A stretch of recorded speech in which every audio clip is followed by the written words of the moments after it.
Medical tourism کا hub مانا جاتا ہے. میڈیکل ٹورزم پوری دنیا سے لوگ آتے ہیں ادھر, لیکن ہمارے لوگوں کو جو ہے ہم ٹریٹمنٹ نہیں دے پاتے. میکسیمم انڈینز جو ہے they are treated by unqualified doctors. تو یہ سچویشن کیسے ہم کریں, کیسے اس کو جسٹیفائی کریں؟ نہیں کر سکتے. ایٹ لیسٹ ہماری کمیونٹی میں ہم تک ہونا چاہیے کہ ہم ان چیزوں کو فالو کریں. Simple example, scientifically it is proven کہ آپ کا کیلوری کنزمپشن جتنا کم رہے گا اتنا زیادہ آپ جیو گے, اتنا ہیلدی آپ جیو گے.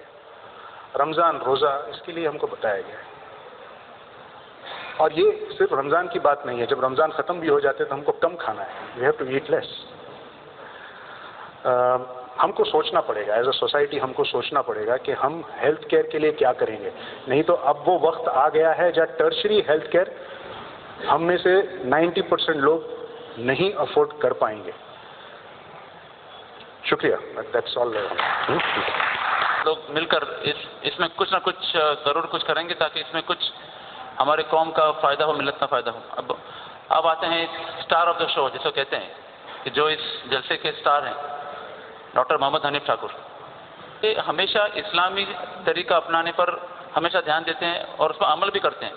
اور کس خوبصورت سے انہوں نے اسلامی سائنس, اسلام کا رہن سہن اور میڈیکل سائنس, ان دونوں چیزوں کو ملا کر اس کتاب جو لکھی انہوں نے, اس کتاب کی جو فاؤنڈیشن تھی وہ قطر میں رکھی گئی, کیونکہ کچھ ماہ قبل ان کو جب قطر میں بلایا گیا اس ایک ٹاک کے لیے, ایک تقریر کے لیے, تو ان کی خیالات اور ان کا پریزنٹیشن دیکھ کر جناب حسن چوغلے صاحب بہت ہی امپریس ہو گئے. اور انہوں نے ان سے کہا کہ کیوں نہ آپ یہ جو آپ کے خیالات ہیں وہ ایک ان کو کتاب کی شکل دے کر ساری کمیونٹی کے لیے, سارے لوگوں کے فائدے کے لیے اس کا اجرا کر دیا جائے.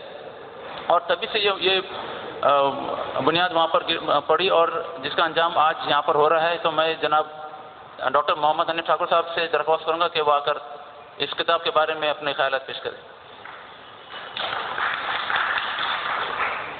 السلام علیکم ورحمۃ اللہ وبرکاتہ. الحمدللہ رب العالمین, ساری تعریف اس اللہ کے لیے جو سارے جہاں کا مالک و خالق ہے. اس تقریر کا مقصد یا اس جلسے کا مقصد یہ ہے کہ 1400 سال قبل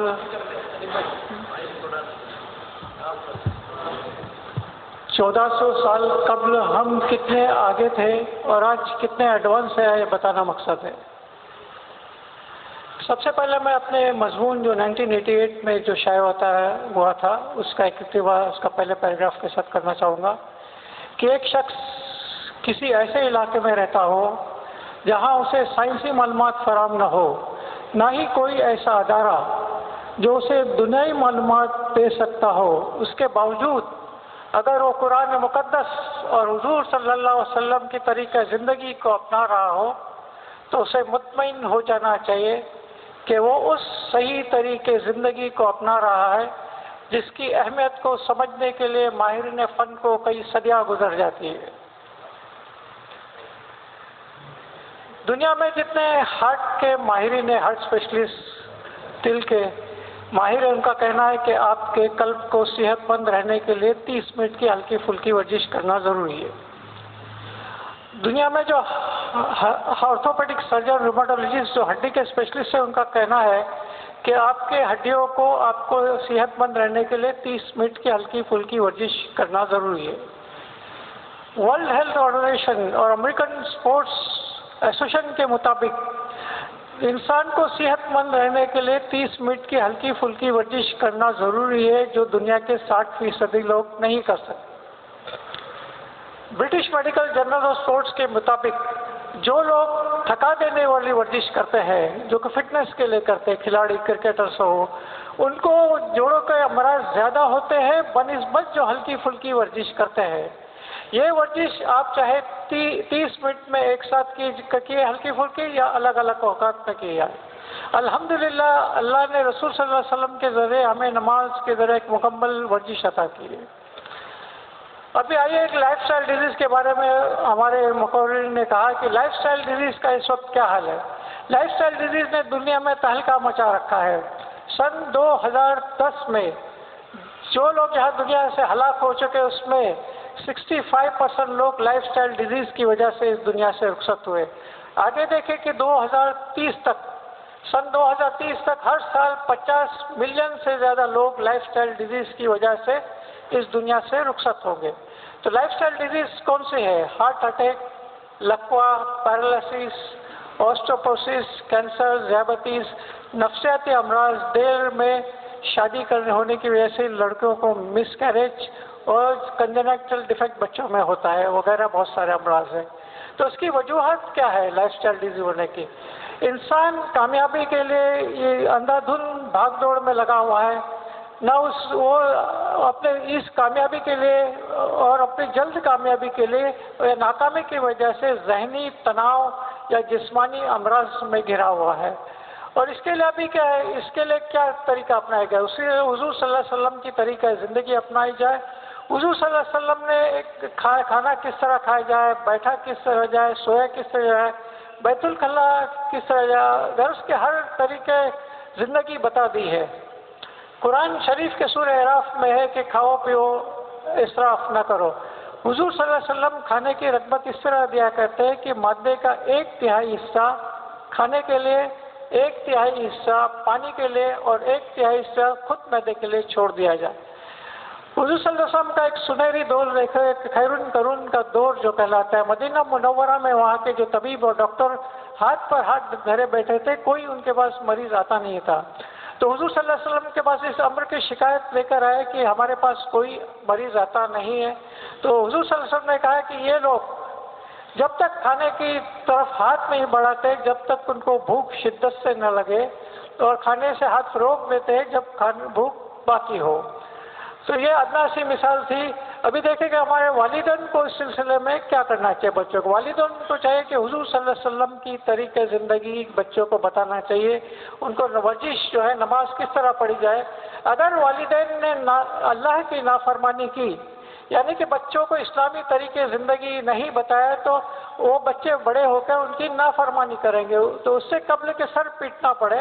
انہیں چاہیے کہ اسلامی طریقے زندگی بتا کر انہیں لائف سٹائل ڈیزیز اور دوسری ہلاکتوں سے بچایا جائے۔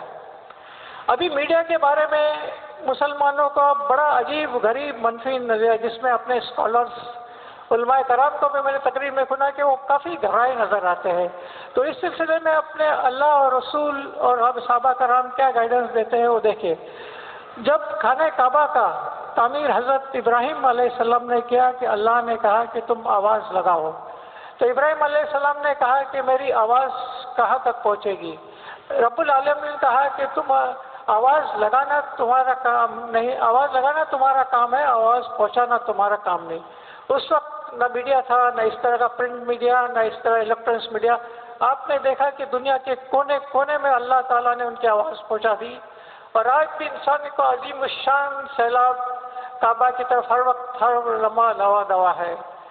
اب یہ دیکھیں کہ امریکہ میں اس منفی نظریات کا میڈیا کا کیا اثرات ہو رہے ہیں کہ امریکہ میں بھی 20,000 سے زیادہ لوگ اسلام میں داخل ہو رہے ہیں، اور یورپین یونین میں بھی 50,000 سے زیادہ لوگ اسلام میں داخل، یہ میڈیا کی وجہ سے اسلام میں داخل ہوئے۔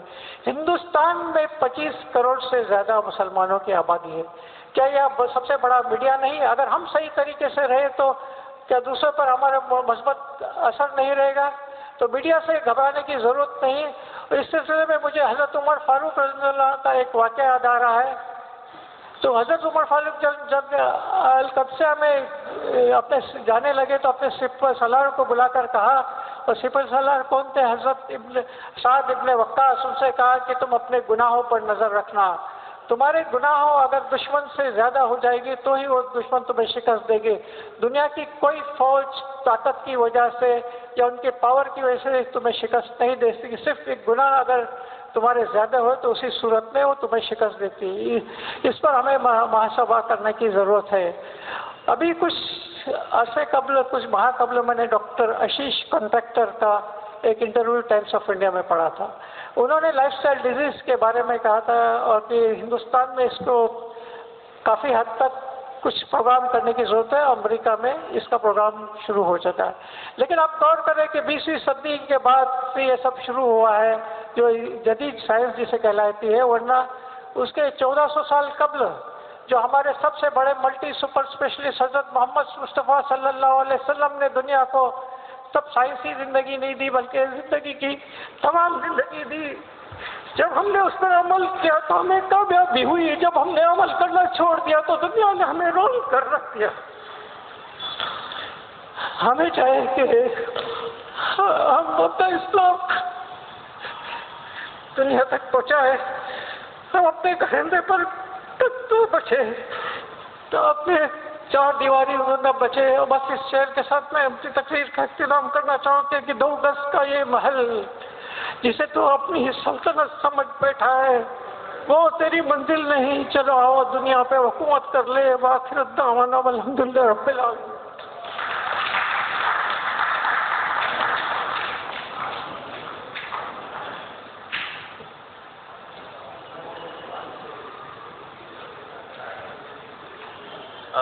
شکریہ ڈاکٹر حنیف ٹھاکر. ہم آپ کا شکریہ ادا کرتے ہیں کہ آپ نے اس کے بارے میں سوچا اور قوم کی خدمت کے لیے اور قوم کی مدد کے لیے اس کتاب کا بہت بڑا کنٹریبیوشن ہوگا، یہ مجھے امید ہے. اب میں ڈاکٹر ساجد سید سے درخواست کروں گا کہ وہ آ کر 2 شبد کہیں.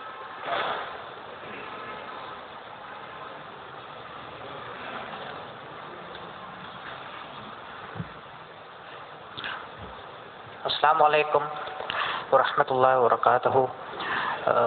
میں شروعات اس سے کروں گا کہ ڈاکٹر حنیف ٹھاکر صاحب نے بہت ایفرٹس لیے اس کتاب میں لکھنے کے لیے. بہت سمجھداری کی ضرورت ہوتی ہے، بہت وقت انہوں نے اس میں گزارا ہوگا. اللہ انہیں خوب اس کا اچھا بدلہ دے اور دونوں جہاں میں خوب کامیابی عطا فرمائے. میں ایک ڈاکٹر کے حیثیت سے اور اسلام اینڈ میڈیکل سائنس میں چند باتیں آپ کے سامنے رکھنا چاہوں گا. پہلی بات تو یہ کہ ہم ایمان والوں کے لیے میڈیکل سائنس ایمان کا بنیاد نہیں ہے. ہاں یہ ضرور ہوگا کہ ہمارا ایمان اور پختہ بنے جبکہ ہم میڈیکل سائنس کو اسلام کے نظریے سے دیکھیں. اس کی ایک چھوٹی سی مثال میں آپ کو دیتا ہوں. اور کئی چیزیں قرآن میں اور حدیث میں جو بیان کی بھی ہے اس پہ ہمیں زیادہ سمجھداری حاصل ہوتی ہے جب ہم میڈیکل سائنس کی ہیلپ لیں.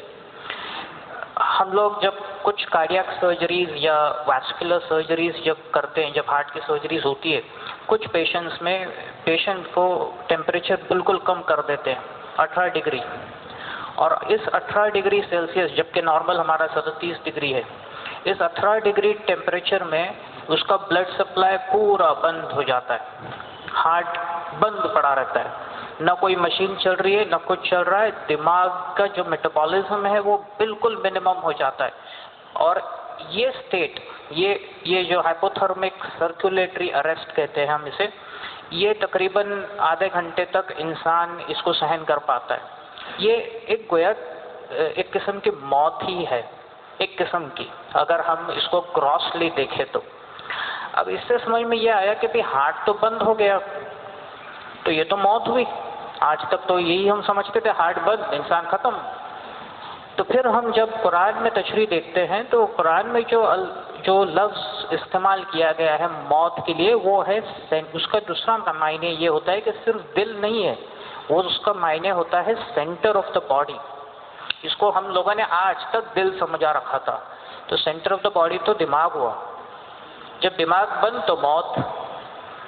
تو یہ نہیں ہے کہ بھئی یہ تو ورنہ تو سامنے ایک معجزہ ہو جاتا ہے، تو ویسا نہیں ہے.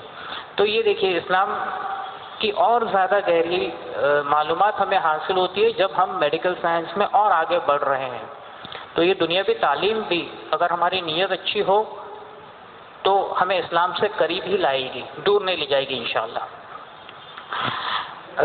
دوسرا میرا ایک موضوع یہ ہے کہ اب جو کہ یہ ادارہ بھی ایک تعلیمی ادارہ ہے، دا گریٹسٹ ٹیچر از اللہ. سب سے بڑے استاد اللہ ہی ہے. وہ کیسے؟ تو اللہ نے ہر انسان میں بلکہ ہر جاندار میں ایک جینیٹک کوڈ رکھ دیا ہے. پرندے کو اڑنا کون سکھاتا ہے؟ یہ وہ جینیٹک کوڈ کے بنسبت وہ اپنے آپ سیکھ لیتا نہیں، یہ اللہ نے اس میں ڈال دی یہ قوت. بچہ جب پیدا ہوتا ہے تو یہ پیدا ہونے کے بعد یہ اس کو دودھ پلانا کس نے سکھایا؟ اگر یہ نہ پیے دودھ، یہ ریفلیکس اس میں اگرچہ نہ ہو تو یہ انسانیت ہی نہ ہوتی آج. تو یہ اللہ نے اس بچے کو سکھا دیا، چلنا سکھایا، باتیں کرنا سکھایا، ذہن دیا. تو اللہ از دا گریٹسٹ ٹیچر.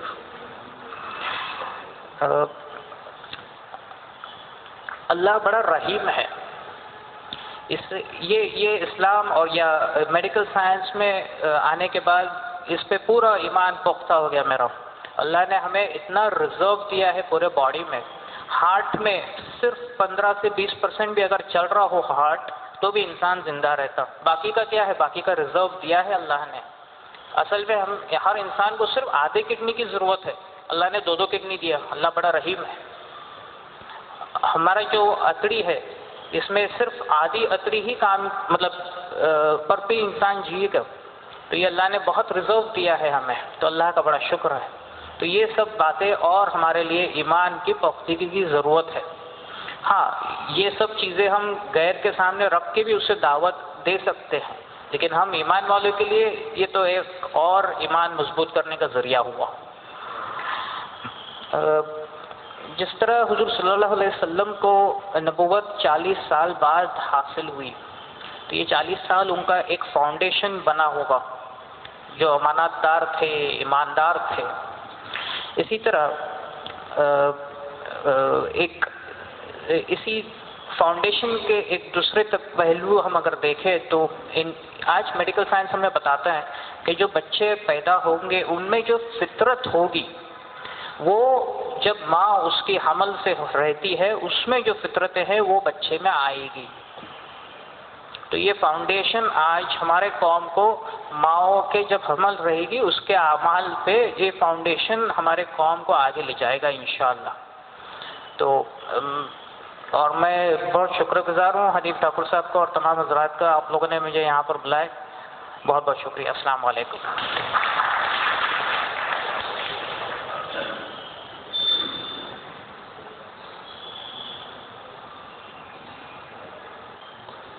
شکریہ ڈاکٹر ساجد صاحب آپ کے خیالاتوں کے لیے. اور جیسا کہ کہتے ہیں کہ all good things come to an end, تو ہم وقت آ چکا ہے کہ ہم اس جلسے کے انجام پر ہیں. اور میں جناب داؤد چوگلے صاحب سے درخواست کروں گا کہ وہ ووٹ آف تھینکس کے لیے تشریف لائیں.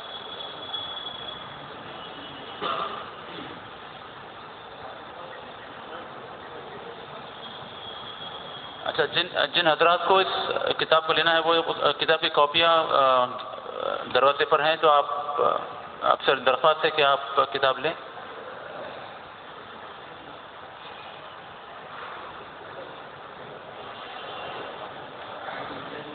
میں جناب جے آر شیخ صاحب سے درخواست کریں گے کہ آپ آ کر کچھ الفاظ کہیں ہمارے لیے.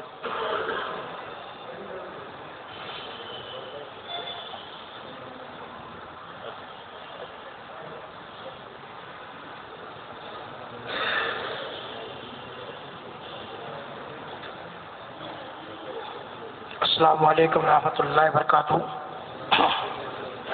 جناب صد معزز حضرات جو یہاں پر ڈائس پہ بیٹھے ہوئے اور معزز سامعین، آج ایک بات دیکھ کر سمجھ میں آئی کہ ہم لوگ کا ایک رجحان رہتا ہے کہ بھائی ملا جی رہتے نا جو کہ عالم رہی وہ دین کی بات کرتے ہیں. بڑی خوشی ہوئی آج کہ سائنس سے جڑے ہوئے ہمارے حضرات جو ایمان والے ہیں نا وہ بھی قرآن و حدیث کی بات جو ہے وہ تحقیق کے ساتھ کرتے ہیں. اللہ یہ سمجھ ہم سب کو عطا فرمائے کہ ہم جو ہے کہ اللہ نے 2 علم دیے دنیا کے اندر. ایک تو اللہ نے پہلے قرآن میں فرمایا کہ ہر انسان کو علم حاصل کرنا فرض ہے. اس کا مطلب یہ نہیں کہ علم دین جو ہے نا وہ ہم لوگ کو سب سے پہلے حاصل کرنا اس لیے ہے کہ علم دین کا تعلق دنیا اور آخرت سے جڑا ہوا ہے. اگر علم دین انسان حاصل کرے گا تو اللہ کو پہچانے گا، اور اللہ کو پہچانے گا تو دنیا میں سکھ و چین کی زندگی گزارے گا، اور مرے گا تو پھر اس کو جنت سے نکالا گیا تو وہی جنت اس کو اللہ تعالیٰ عطا کرے گا. لیکن دنیا کا علم اس لیے چاہیے ہم کو کہ وہ دونوں علم ہے. یہ دنیا کے علم حاصل کرے گا تو دیندار انسان دنیا کے علم کے ساتھ جڑا رہے گا تو دین کا علم اس کو روزی کے لیے جو ہے وہ دنیا کے علم کا سہارا دے گا، اس سے وہ روزی حاصل کرے گا. تو میرے محترم بزرگوں دوستوں، میں سب سے پہلے شکر گزار ہوں حنیف ٹھاکر صاحب کا کہ ایک کتاب جو ان کے دل میں بیٹھی تھی باتیں، ہر انسان سوچتا ہے کہ بات اچھی ہے کہ دنیا کو اگر اللہ نے قرآن کو جو ہے وہ اگر مطلب ایک ایسا نظام بنا کے بتایا کہ جس میں پوری دنیا میں جینے کا طریقہ، دنیا سے لے کے آخر سارے مسائل کا حل اس میں رکھا ہے، لیکن ہم نے کبھی اس کو سوچا نہیں. اس کتاب کو سائنس کے ساتھ جوڑ کر جو ہے کہ اسلام اور میڈیکل سائنس جیسے ڈاکٹر وقار صاحب نے میرے خیال سے بتایا کہ حکیم صاحب نے کی کہ سائنس جو ہے وہ اسلام سے جڑا ہے، اسلام سائنس سے نہیں جڑا نا، تو یہ بہت اچھی بات ہے، آج ہم لوگ کو اچھی باتیں سننے ملی، اور میں سب سے پہلے حسن صاحب کا شکر گزار ہوں کہ آج دعا قطر میں رہتے ہوئے برصغیر میں بھی میرے بڑے بھائی ہیں کہ ہندوستان کے لوگوں کے اور ہندوستان کی فکر کرتے ہیں، اور ڈاکٹر صاحب کا جو ایک ایسا ایک ریسرچ یا ایسی ایک چیز جو ان کے دل میں بسی ہوئی تھی تو کتابی شکل میں ہم جیسے لوگوں کے سامنے لانے کے لیے اللہ نے ان کو ذریعہ بنایا، اور اس کا کتاب کا اجرا بھی جو ہے انہوں نے وقت نکل کر آ کر اپنے ہاتھوں سے اس کا اجرا کیا، تو میں حسن صاحب کا جو ہے شکر گزار ہوں۔ اس کے بعد یہاں پر بیٹھے ڈائس میں جو ہے ہمارے جیا شیخ صاحب جو ہمارے انجمن اسلام کے جنرل سیکریٹری ہیں، ان کا بھی شکر گزار ہوں۔ سارے مصروف لوگ ہیں، ان کے پاس وقت نہیں رہتا، لیکن ایک کاز کو دیکھ کر، اس چیز کو دیکھ کر انہیں اپنے وقت کو فارغ کیا، تو میں جیا شیخ کا بھی شکر گزار ہوں۔ اس کے بعد جو ہے ہمارے مناب حکیم صاحب ایک جو ہے وہ اتنے مشغول شخص ہیں کہ قوم کی فکروں کو لے کر اپنی زندگی گزاریں کہ اس قوم کا، اس ملت کا فائدہ مجھ سے کیسے ہو، اس کے میں کوشش کرتے رہوں۔ آج آپ نے بھی اپنا وقت نکال کر یہاں پر آئے، میں آپ کا بھی شکر گزار ہوں۔ اور یہ ڈاکٹر حضرات ہمارے وقار انصاری صاحب، ساجد سید صاحب اور کامران صاحب بھی یہاں پر موجود بیٹھے ہیں، تو میں ان سب کا شکر گزار ہوں، اور تمام سامعین کا بھی شکر گزار ہوں کہ اگر آپ نہیں ہوتے تو یہ پروگرام نہیں ہوتا، ان کو سنتا کون تھا؟ تو سب سے پہلے میں آپ کا اس لیے شکر ادا کرتا ہوں کہ آپ لوگ آئے، اس لیے ان کو بولنے کا موقع ملا، اور تمام صاحبوں کا شکر گزار ہوں۔ اور آخر میں شعر کے ساتھ جو ہے اس پروگرام کا میں اختتام کرنے جاؤں گا کہ آنسوں کی سوغات ہوگی، نیا دن نئی رات ہوگی، مسافر ہم بھی ہیں، مسافر تم بھی ہو،